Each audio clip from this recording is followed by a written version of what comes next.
chicos, hola chicas.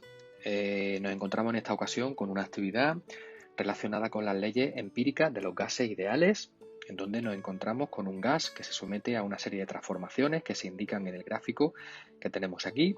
Ese gas pasa por distintas situaciones, distintos estados, A, B, C y D, y me piden que analice cuáles son los valores de las variables presión, temperatura y volumen en cada uno de esos 4 estados. Para ello me dan datos y los que no conozca pues tendré que deducirlo utilizando las leyes de los gases que ya conocéis. Para el punto A me dan todos los datos. En el enunciado me dicen que ese punto, el gas se encuentra a 5 atmósferas de presión y 60 grados de temperatura, o lo que es lo mismo, 333 Kelvin. Recordar que para trabajar con estas leyes, con las leyes de los gases, tenemos que trabajar en la escala Kelvin de temperaturas, y el volumen lo saco directamente de la gráfica. Veis que efectivamente en el estado A el volumen es de 10 litros, que es lo que marca en el correspondiente eje de coordenadas. Bien, pues pasemos a analizar cada una de las fases, cada una de las transformaciones por separado.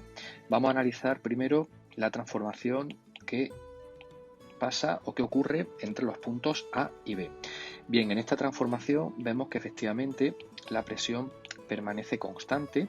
Luego se trata de un proceso, como ya sabéis, isobárico.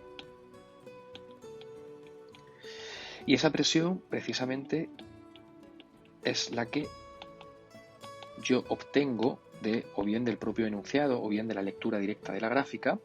Y además, como se supone que el volumen lo puedo leer también de la gráfica, sería este que tenemos aquí, pues también puedo deducirlo directamente simplemente leyendo el valor, es decir, el volumen del gas en el estado B sería de 5 litros. Para calcular la temperatura, que es lo que nos quedaría, simplemente acudimos a la ecuación combinada de los gases, que ya sabéis que nos dice que existe una relación entre el volumen, la temperatura y la presión, de modo que este cociente permanecerá constante durante toda la transformación, o lo que es lo mismo, que P por V entre T para el estado A va a ser igual a P por V entre T para el estado B. Como se trata de un proceso isobárico, las presiones permanecen constantes, por lo tanto simplemente lo que me queda es un cociente entre volúmenes y temperaturas. De este cociente yo tendré que despejar la temperatura en B, que es lo que estoy intentando calcular. Ojito con los despejes, lo haremos despacio sin equivocarnos. Sustituimos 333 Kelvin, la temperatura en A, el volumen en B, 5 litros, y el volumen en A, 10 litros. Operamos y obtenemos 166,5 Kelvin aproximadamente. Esto lo podemos expresar en grados centígrados. Al final obtenemos un valor aproximado de 106,5 grados centígrados bajo cero como temperatura para el gas en el estado B. Continuamos con la siguiente transformación. En este caso vamos a analizar la transformación que ocurre o que tiene lugar entre los puntos B y C. El propio enunciado me dice que se trata de un proceso isotérmico, por lo tanto la temperatura durante toda la transformación va a permanecer constante, y esa temperatura va a corresponder a la temperatura que he calculado en el apartado anterior, es decir, 166,5 Kelvin.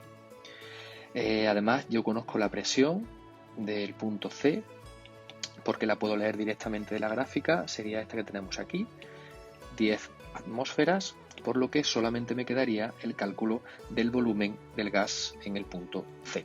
Aplicamos la ecuación combinada de los gases de nuevo, P por V entre T igual a constante, es decir, el cociente en el punto B tiene que ser igual al cociente de dicha variable en el punto C.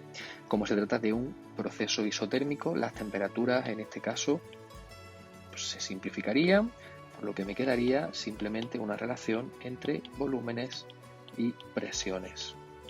De esta igualdad yo tendría que despejar VC sin equivocarme y simplemente sustituir los datos. La presión en B, 5 atmósferas, por el volumen en B, 5 litros, entre la presión en C, que le acabo de leer en la gráfica, que son 10 atmósferas. Yo opero y obtengo 2,5 litros como valor del volumen del gas adquirido en el estado C. Bueno, y terminamos con el proceso de transformación del gas entre los estados C y D. Pues bien, en este proceso se observa que se trata de un proceso a presión constante, luego estamos hablando de un proceso isobárico, igual que el primero, y esa presión precisamente es la que yo puedo leer de la gráfica, que corresponde a 10 atmósferas, pero además también sé que la temperatura en el punto D coincide con la temperatura en el punto A, que es la que calculé, perdón, que es la que me da el enunciado, porque me dice a su vez que el proceso de A es un proceso isotérmico, por lo tanto coincidirá con la temperatura en dicho punto. Os recuerdo que era 333 Kelvin, de hecho me lo está dando por aquí el enunciado. Luego solamente me quedaría calcular en este caso el volumen en el punto D. Vuelvo a aplicar otra vez la ecuación combinada, es decir, el cociente P por V entre T para el punto C tiene que ser igual al cociente P por V entre T para el punto D.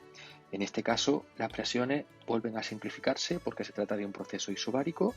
Luego, el volumen en C entre la temperatura en C va a ser igual al volumen en D entre la temperatura en D. Despejo volumen en D y sustituyo 2,5 volumen en C por la temperatura en D, 333 Kelvin entre 166,5, que es la temperatura del gas en el punto C.